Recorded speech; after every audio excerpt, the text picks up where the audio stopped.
about your print is that it's not just a drawing, but like you said about the burr and stuff, these trees are really soft, but they're dark, but your eye doesn't go and say, oh, look at all the leaves, look at all the, you know, it's there as a shape, and you have a lot of depth. But what I really like is this, I don't know, it's not just smushes. This is not like a monoprint where the light and dark that you have in the foreground here, you're able to consistently, each print will have this kind of dark and this light and this dark and this light.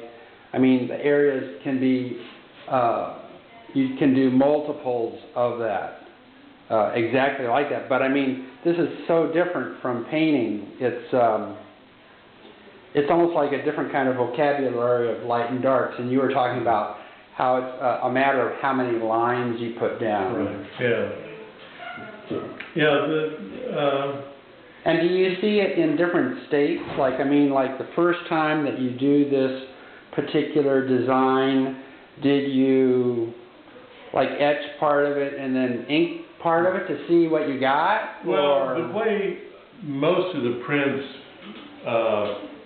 are built up, or they get finished, there's a certain amount of just line drawing, almost like you were just took a pencil or a pen and just started sketching lines, kind of finding large masses within the overall image, and kind of laying those in and drawing on top of that. And I probably on this particular print, I may have worked on it for a week or 10 days or so before I even etched the plate the first time. Just for the drawing on paper? No, I was actually drawing on the plate. It has an acid resistant ground put on it. Okay, so on this plate here, which is copper, you had something melted.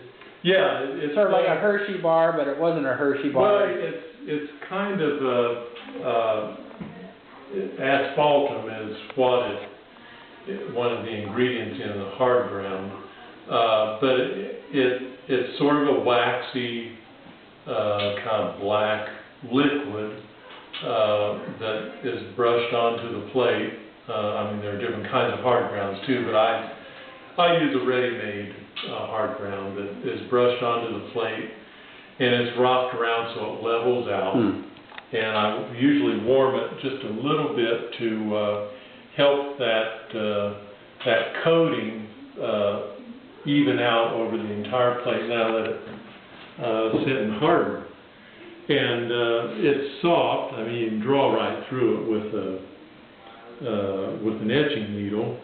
And so the drawing, which I reverse, because the image on the plate, if you want the finished image to look like something that you're actually able to go look at, then that same image has to be done in reverse on the plate, so it prints correct orientation.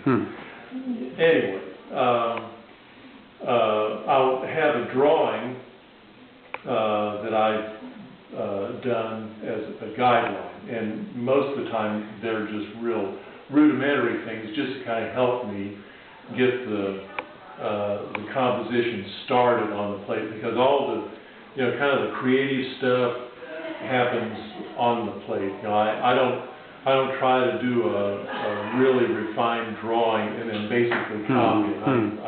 I can't work that way very well. So the drawing is just a real simple kind of a guideline of where I want to go with the print. And then the real drawing begins on the plate. And as I start to find and locate things like the farm and that mass of trees that's in the right side of the print, and these bands of trees and open fields and things like that, then I start working into those smaller areas and bringing those up to a point where I want to etch the lines. And at some point, and for this, it was, I'm sure, probably 35 or 40 hours of work anyway. Then it goes into the acid bath, and the lines are etched in. And there, again, there's an opportunity to change the values in the lines just by how much time you leave the longer you leave it in, the deeper the lines are etched, and the more ink they hold, and the darker the lines. And also during the etching process, I can pull the plate out and I can stop out areas with varnish, just basically paint over the lines so they don't etch anymore, and put it back in the acid.